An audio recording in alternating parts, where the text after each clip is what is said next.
साथियों नमस्कार। जैसा कि आप सभी जानते हैं कि हमारे देश में 26 नवंबर के दिन को संविधान दिवस के रूप में मनाया जाता है। आपको ये मैं बता दूं कि हमारा संविधान 26 नवंबर 1949 को बन के तैयार हुआ था। लागू हुआ था 26 जनवरी 1950 को। लेकिन ये संविधान दिवस की मनाने की जो शुरुआत है वो 2015 से हुई है। 15 नवंबर 2015 में भारत सरकार ने निर्णय लिया कि अब हर साल 26 नवंबर वाले दिन को हम संविधान दिवस के रूप में मनाएंगे। संविधान दिवस के रूप में मनाने का उद्देश्य क्या है कि संविधान के निर्माता डॉक्टर बी.आर. अम्बेडकर साहब, उनके योगदान को हम याद करें। संविधान निर्माण में और समाज के सुधार में इस देश में डॉक्टर बी.आर. अम्बेडकर जी का योगदान है, उसके योगदान का हम सम्मान करें और उनके सम्मान में ही ये 26 नवंबर का दिन संविधान दिवस के रूप में मनाया जाता है। साथियों, भारत का संविधान जैसा कि आप जानते हैं एक बहुत बड़ा लिखित संविधान है। मैं डॉक्टर बी.आर. अम्बेडकर साहब के बारे में आपको कुछ बताऊं, इससे पहले संक्षेप में आपको बता देता हूं कि जो भारत का संविधान है वो दुनिया का सबसे बड़ा लिखित संविधान है। इस संविधान की जो शुरुआत हुई थी वो कैबिनेट मिशन के प्रस्ताव के साथ ही शुरुआत हुई थी, जब अंग्रेज़ हमारे भारत पर शासन कर रहे थे और अंग्रेज़ों ने ये मन बना लिया था कि अब हमको भारत छोड़ना है। तो ब्रिटिश गवर्नमेंट ने कैबिनेट मिशन हमारे यहाँ भेजा और कैबिनेट मिशन ने ये भारत के जो राजनीतिक दल थे उनसे विचार विमर्श कर ये बताया और उनको प्रस्ताव दिया कि आप अपने संविधान को बनाएं। और जैसा कि आप जान रहे हैं कि 1947 में हमारा देश आज़ाद हुआ था, लेकिन संविधान बनाने की जो प्रक्रिया है वो इससे बहुत पहले 1946 में शुरू हो गई थी। तो 9 दिसंबर 1946 को संविधान सभा की बैठक हुई। आपको जानकारी होनी चाहिए कि उस समय संविधान सभा के जो सदस्य थे वो 299 सदस्य थे। 299 सदस्य ये जो फॉर्मूला था ब्रिटिश गवर्नमेंट ने दिया था। उस समय जो राज्य हुआ करते थे वो उनको ब्रिटिश राज्य कहा करते थे और कुछ देसी रियासतें थीं। तो 229 जो सदस्य थे देसी वहाँ ब्रिटिश राज्यों के थे और 70 देशी रियासतों से सदस्य नॉमिनेट किए गए थे। कुल मिला के 299 सदस्य पूरी संविधान सभा में थे। संविधान सभा में जो अध्यक्षता का जिम्मा सौंपा गया था वो डॉक्टर राजेंद्र प्रसाद जी थे। डॉक्टर राजेंद्र प्रसाद जी, जैसा कि आप जानते हैं कि हमारे देश के प्रथम राष्ट्रपति भी नियुक्त हुए थे। जो संविधान सभा जो बनी थी, इसके अलावा एक ड्राफ्टिंग कमेटी बनी थी कि इस संविधान को अंतिम रूप से कौन लिखेगा, उसको बोलते हैं प्रारूप समिति। Doctor B R. अम्बेडकर साहब इस प्रारूप समिति के अध्यक्ष थे। 7 सदस्य थे, लेकिन जो मुख्य भूमिका थी ड्राफ्टिंग की वो डॉक्टर बी.आर. अम्बेडकर साहब के हाथों में थी। और एक बी.एन. राव जी भी हुआ करते थे। वो ड्राफ्टिंग कमेटी के अध्यक्ष या सदस्य तो नहीं थे, लेकिन कानूनी सलाहकार के रूप में उनका भी नाम बहुत बड़े ही गर्व के साथ लिया जाता है। उस ज़माने के आईसीएस अधिकारी थे, सिविल सेवक थे और बहुत ज़्यादा विद्वान व्यक्ति थे। उन्होंने इस संविधान को बनाने में और उसको अंतिम रूप देने में भी बहुत महत्वपूर्ण निभाई थी। लेकिन डॉक्टर बी.आर. अम्बेडकर जी क्योंकि कानून के बहुत बड़े जानकार थे, बहुत बड़े विद्वान थे, उन्होंने ही इसके ड्राफ्ट को अंतिम रूप दिया था। आपको संक्षेप में ये भी बता दूं कि हमारा भारत का संविधान लगभग 2 वर्ष 11 महीने और 18 दिन में पूरा हुआ। लगभग 3 वर्ष इसको लग गए थे और फाइनली 26 नवंबर 1949 को इसको अपनाया और 26 जनवरी 1950 को ये फाइनली पूरे देश में लागू हो गया था। संविधान के बारे में यदि आप कुछ जानना चाहते हैं तो उस समय इसमें 8 अनुसूची थी, 22 भाग थे और उसमें 395 अनुच्छेद थे। आज अगर हम बात करें तो इसमें 12 अनुसूची हो गई हैं, 25 भाग हैं और 448 अनुच्छेद हैं। अभी हाल में ही 2023 में अंतिम 128वां संविधान संशोधन विधेयक हमारे संविधान में जो महिला आरक्षण का था वो इसमें लागू हुआ है, जिसमें 33% महिलाओं के आरक्षण की सीटों की बात प्रावधान हुआ है, जो कि 2029 के जो आम चुनाव होंगे इसके बाद लागू होगा। साथियों, आज का दिन है डॉक्टर भीमराव अंबेडकर को याद करने का और उनकी कंट्रीब्यूशन को सराहने का। तो जैसा हमारी रिवायत है, बाबा साहब को आज याद करें। बाबा साहब का जो जन्म है वो महू ज़िले में, महू तहसील में हुआ था, जो आजकल वर्तमान में इंदौर जो है, मध्य प्रदेश में इंदौर है, वहाँ महू है, वहाँ हुआ था। 14 अप्रैल 1891 को इनका जन्म हुआ था। इनके पिताजी का नाम रामजी सकपाल था और उनका माता का नाम भीमाबाई सकपाल था। तो माताजी के नाम से भीमा लिया गया और पिताजी के नाम से राव, तो ऐसे करके इनका नाम भीमराव पड़ा। और इनके उस ज़माने में एक ब्रिटिश बहुत अच्छे शिक्षक हुआ करते थे, जिनका नाम था सर माइकल जेवियर। तो उन्होंने इनके जो पैतृक गांव था, जो रत्नागिरी ज़िले में है, उसका नाम था अम्बेदवे। तो वहाँ से इन्होंने अम्बेडकर नाम दे दिया था कि अब आपसे आपका नाम अम्बेडकर होगा। तो डॉक्टर BR जो अम्बेडकर है, भीमराव अम्बेडकर, तो इनके माता और पिता उनके गांव को लेके ये डॉक्टर BR अम्बेडकर जी का है। इनकी जो स्कूली शिक्षा थी वो वहीं उसमें प्रारंभिक शिक्षा महू में स्टार्ट हुई और इनकी जो स्कूली शिक्षा थी वो एल्फिस्टन हाई स्कूल मुंबई से शुरू हुई, वहाँ उन्होंने पूरी की और मुंबई विश्वविद्यालय से ही इन्होंने स्नातक की डिग्री हासिल की। उस ज़माने में बड़ौदा रियासत के जो थे सयाजी राव गायकवाड़ जी, जो वहाँ के नवाब थे, उनको इनकी प्रतिभा का पता चला कि ऐसे ऐसे एक दलित समाज का बच्चा है और वो बहुत ही मेधावी है। तो उन्होंने इनको उच्च शिक्षा के लिए अमेरिका भेजा।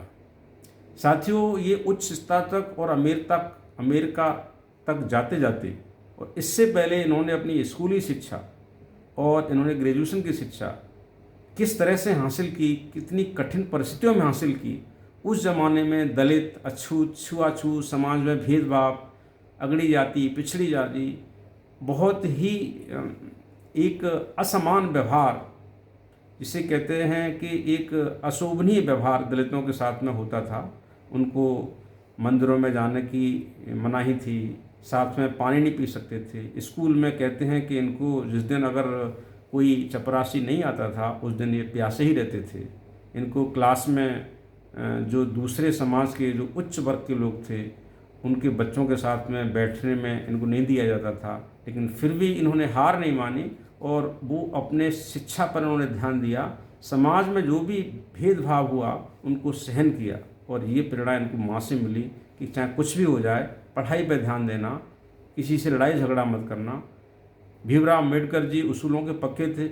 उन्होंने इन सब चीज़ों को सहा, इतना अपमान सहा इन्होंने अपनी स्कूली शिक्षा में कि उनकी बहुत सारी कहानियाँ हैं कि किस तरह से टीचर्स, समाज के लोग इनको प्रताड़ित करते थे कि कोई दलित बच्चा पढ़ रहा है, क्योंकि उस ज़माने में किसी दलित को पढ़ना बहुत बड़ी बात हुआ करती थी।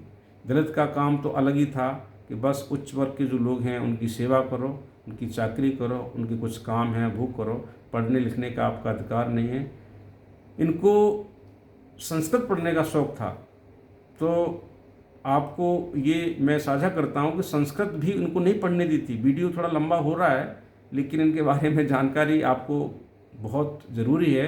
तो इन्होंने संस्कृत इनको नहीं दी गई कि संस्कृत पे तो ब्राह्मणों का अधिकार है, उच्च वर्ग के लोग ही संस्कृत पढ़ सकते हैं, तो संस्कृत विषय इनको नहीं दिया गया। तो इन्होंने पर्शियन लैंग्वेज को चुना और उस ज़माने में पर्शियन में इन्होंने बहुत अच्छे अंक हासिल किए। मेधावी थे, बहुत मेधावी छात्रों में इनकी गिनती थी।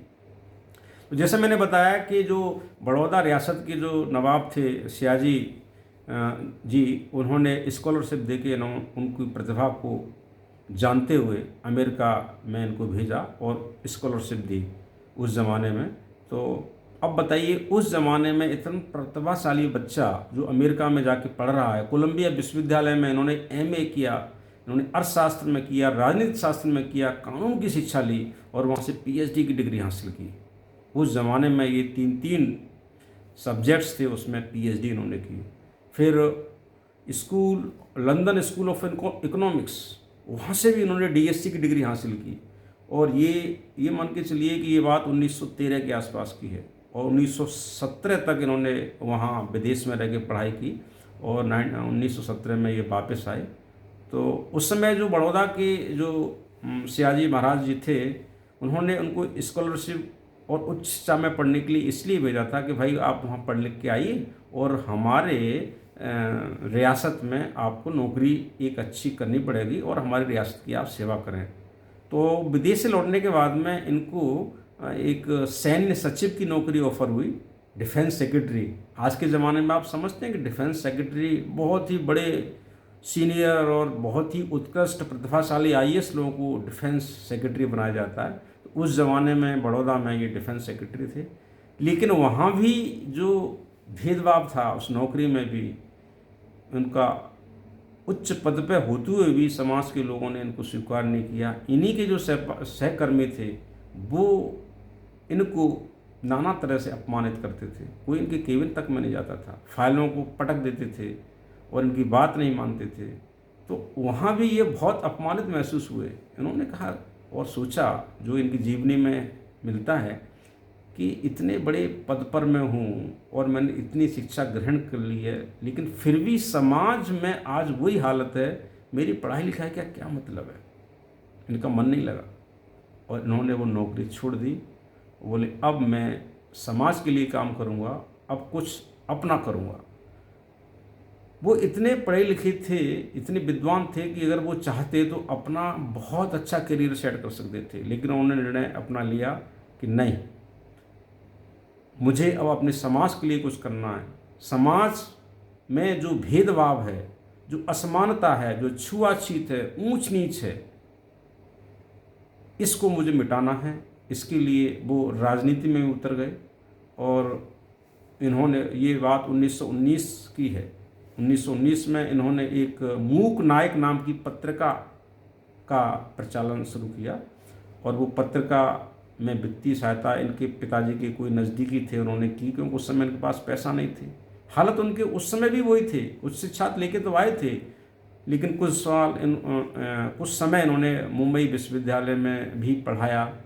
लेकिन स्थिति वहाँ भी भेदभाव, हर जगह इनको इतनी उच्च शिक्षा होते हुए भी समाज के लोग इनको चैन से, इनको सम्मान के साथ में जीने नहीं देते थे। तो इसको देखते हुए इनको बहुत ज़्यादा व्यथित इनका मन रहता था और ये अपने आप को बहुत ही कोसते थे कि हमारे देश में ये किस तरह का वातावरण है। बात 1927 की है। इन्होंने महाड़ आंदोलन शुरू किया। महाड़ एक जगह है महाराष्ट्र में, रायगढ़ जो ज़िला है उसमें पड़ती है। तो वहाँ उस ज़माने में, जैसा मैंने बताया कि पानी, जो सार्वजनिक जो पानी हुआ करते थे, वहाँ दलित समाज के लोगों को जाने का अधिकार नहीं था। तो वहाँ एक चबदार तालाब था। चबदार तालाब में इन्होंने कहा कि नहीं, हम इसको नहीं मानते, और करीब 1000-2000 कहते हैं अपने समाज के लोगों को लेके हुए उस तालाब में वो उतर गए और सबसे पहले वही खुद उतरे और उन्होंने उस तालाब में पानी पिया। और इन्होंने मनुस्मृति को भी वहाँ जलाया, क्योंकि इनका मानना था कि जो हिंदू समाज के में जो मनुस्मृति है, जिसमें ये समाज में भेदभाव वाली बात की गई है, ऊंच नीच वाली बात की गई है, तो जिस समाज की मनुस्मृति में ही ये समाज में भेदभाव वाली बात है, तो ऐसी मनुस्मृति को मैं नहीं मानता हूँ। तो इन्होंने मनुस्मृति की प्रतियाँ भी वहाँ जलाईं और वहाँ इन्होंने ये भी ऐलान किया कि इससे अच्छा तो बौद्ध धर्म है, जहाँ सभी लोग एक समान हैं और सभी मिलजुल के एक समानता का व्यवहार होता है। बौद्ध धर्म से ये बहुत प्रभावित थे और उन्होंने वहाँ ये भी बात कही कि हाँ, मैं पैदा ज़रूर हिंदू समाज में हुआ हूँ, लेकिन मुझे लगता नहीं, और मैं ये आप सब लोगों को अवगत करा देना चाहता हूँ कि मैं मरूंगा हिंदू समाज में नहीं। ये उन्होंने उस समय कहा था। तो साथियों, उस समय अंग्रेज़ों से हमारे देश का आंदोलन चल ही रहा था स्वतंत्रता का, तो ये भी सक्रिय हो गए थे। इन्होंने भी अपनी पार्टी बना ली थी, रिपब्लिकन पार्टी ऑफ इंडिया, और ख़ासकर ये अपने समाज के लोगों को उत्थान के लिए उस समय अंग्रेज़ों से भी बहुत सारे इन्होंने ज्ञापन दिए। इन्होंने, आपको पता होगा कि सन 1930-32 में गोलमेज सम्मेलन हुआ था ब्रिटेन में, इंग्लैंड में, लंदन में। गोलमेज सम्मेलन, 3 गोल सम्मेलन हुए थे, गोलमेज सम्मेलन, राउंड टेबल कॉन्फ्रेंस। तो उसमें तीनों में डॉक्टर बी.आर. अम्बेडकर साहब को मौका मिला था जाने का, और उन गोलमेज सम्मेलनों में भी ब्रिटिश सरकार से इन्होंने मांग की थी कि हमारे समाज के लिए, इन्होंने मांग की कि जो आम चुनाव होंगे या जो चुनाव का सिस्टम है उसमें हमारे लिए अलग से मतदाता सूची हो, अलग से निर्वाचक मंडल हो, जिससे हमारे जो लोग हैं, दलित समाज के लोग हैं, अपना प्रतिनिधि चुन सकें। तो ये चुनाव में चेंज चाहते थे कि इसमें बदलाव हो। लेकिन जैसा कि आप जानते हैं और आपने पढ़ा भी होगा कि गांधी जी और बी.आर. अम्बेडकर साहब जो थे, इन दोनों के विचार में कुछ असहमति थी इन सब बातों को लेके। यद्यपि वो ऐसी असहमति नहीं थी, विचार की असहमति थी। Doctor B R.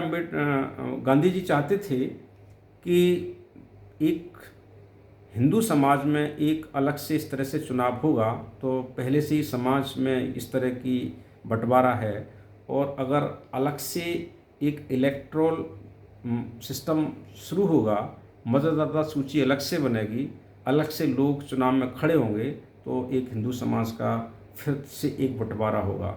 तो उन्होंने इसको नहीं माना, और आपने देखा होगा कि 1932 में गांधी जी पूना की एक जेल, इरबड़ा जेल में नज़रबंद कर दिए गए थे और अंग्रेज़ों ने, और वहाँ गांधी जी ने इन्हीं बातों को लेके भूख हड़ताल शुरू कर दी थी कि मैं इसको अब एक और ये बंटवारा मैं नहीं होने दूंगा कि हमारा समाज फिर 2 भागों में बंट जाए।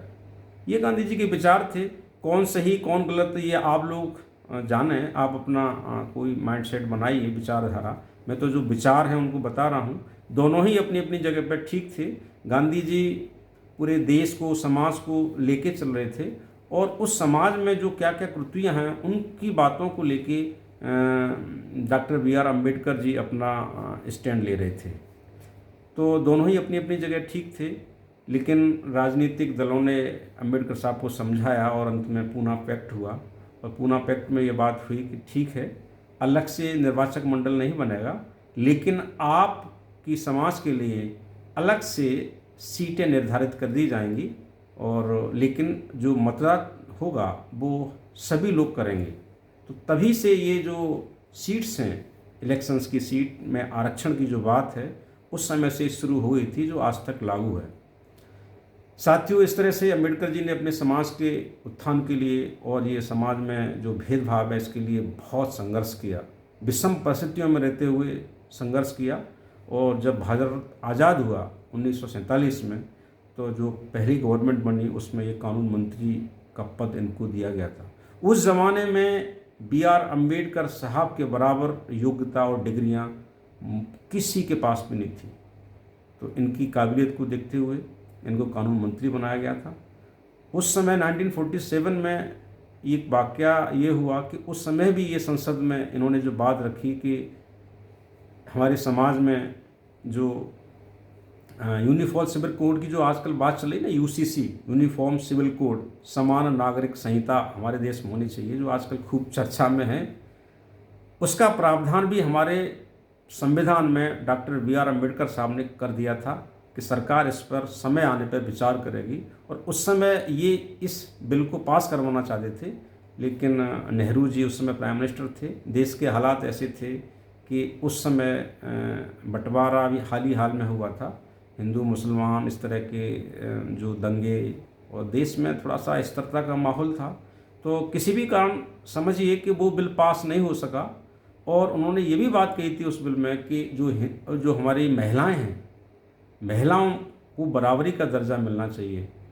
आपको पता होना चाहिए कि उस समय जो महिलाएं हमारे देश की, चाहे वो दलित महिलाएं हैं, समाज की महिलाएं हैं, या आम और भी महिलाएं हैं, उनको ये अधिकार नहीं था पुरुषों के बराबर संपत्ति में तो अधिकार था ही नहीं, और बहुत सारी बातों में महिलाओं को कमतर आंका जाता था।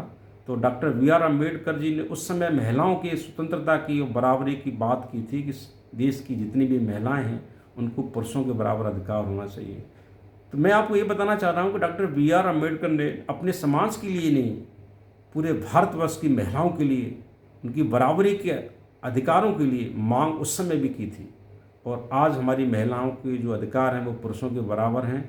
इसका श्रेय यदि किसी को जाता है तो वो डॉक्टर वी आर अम्बेडकर साहब को जाता है। वो ऐसा प्रावधान कर गए थे संविधान में ही कि उसकी वजह से आज हमारे भारत के पुरुष और महिलाएं सब बराबर हैं। और यूनिफॉर्म सिविल कोड जो है यूसीसी, उसकी बात अभी मुझे लगता है कि कुछ ही सालों में या कुछ ही महीनों बाद भी ये भी पूरा हो जाएगा। तो उन्होंने जब वो बिल पास नहीं हुआ था तो कानून मंत्री से के पद से इस्तीफा 1947 में दे दिया था कि मेरे इस मंत्री पद पर रहने का क्या अधिकार है कि मैं इस बिल को पास नहीं करवा पा रहा हूँ। साथियों, वीडियो लंबा ज़रूर हो रहा है, लेकिन आपको ये सारी बातें पता होना चाहिए कि डॉक्टर बी आर अम्बेडकर ने समाज के लिए, अपने ही समाज के लिए नहीं, पूरे देश के समाज के लिए क्या त्याग किया। फाइनली उन्होंने बहुत सारी चीज़ें अपने समाज के लिए की, पूरे देश के लिए की, महिलाओं के लिए की थी। और उनका कुछ वाक्य ऐसे हैं कि उन्होंने कहा था कि आप कितने भी गरीब हों, यदि आपके पैरों में भले ही जूते ना हों, लेकिन यदि आपके हाथ में किताब ज़रूर होनी चाहिए। यदि आपके हाथ में किताब है तो आप बड़ी से बड़े संघर्षों में भी बड़ी बड़ी लड़ाइयाँ जीत सकते हैं। उनका कहना था कि शिक्षा ही एक ऐसी चीज़ है जो हमें हमारी सामाजिक व्यवस्था को ठीक कर सकती है, हमें उत्थान कर सकती है, समाज के भेदभाव को मिटा सकती है और हमारी तरक्की कर सकती है। ये अम्बेडकर जी का सीख थी। और 1956 में उनकी मृत्यु हो गई थी। 1956 में मृत्यु हुई तो उसके लगभग 1.5 माह पहले ही उन्होंने बौद्ध धर्म स्वीकार कर लिया था नागपुर में। ये 24 अक्टूबर 1956 में नागपुर में लगभग 5 लाख अनुयायियों के साथ में उन्होंने बौद्ध धर्म स्वीकार कर लिया था। साथियों, ये अम्बेडकर जी का जो कंट्रीब्यूशन है दलित समाज के लिए और इस देश के आम आदमी के लिए, जो समानता का अधिकार है ना हमारे संविधान में, वो सबसे पहले नंबर 1 पर उन्होंने रखा है। वो इस तरह की बात करते थे कि अगर देश को आगे जाना है तो सभी को साथ लेके चलना पड़ेगा, सभी की धार्मिक स्वतंत्रता होनी चाहिए, समान होना चाहिए। ये जो उन्होंने बात रखी है, उनके बराबर इस देश में किसी ने इस पर ध्यान नहीं दिया। और आज उन्हीं के पदचिन्हों पर चल के हमारा समाज तरक्की कर रहा है। तो doctor V are Ambedkar ji इस भारत के संविधान के निर्माता जनक ही नहीं हैं, वो एक बहुत बड़े समाज सुधारक हैं। और सबसे बड़ी बात, एक दलित समाज में पैदा होने के बाद और इतनी कठिन परिस्थितियों को झेलते हुए, अपमान को झेलते हुए वो इतना बड़ा काम किए और वहाँ तक पहुँचे, ये बहुत बड़े गर्व की बात है। उनकी जीवन से हमें प्रेरणा लेनी चाहिए। आज पूरे दुनिया में अब्राहम लिंकन जो समाज सुधारक हुए हैं, मार्टिन लूथर और नेल्सन मंडेला, ये जो अद्वितीय श्रेणी के जो लोग पूरी दुनिया में हैं, इसी श्रेणी में जो कद्दावर लोगों में जिनकी गिनती है वो डॉक्टर वी आर अम्बेडकर साहब की है। तो हम डॉक्टर वी आर अम्बेडकर साहब को नमन करते हैं, सलाम करते हैं, उनकी विद्वता को और उनकी सोच को। साथियों, ये वीडियो आपको कैसा लगा? संविधान दिवस के उपलक्ष्य पर मैं आपसे यही विचार साझा करना चाहता था। नमस्कार।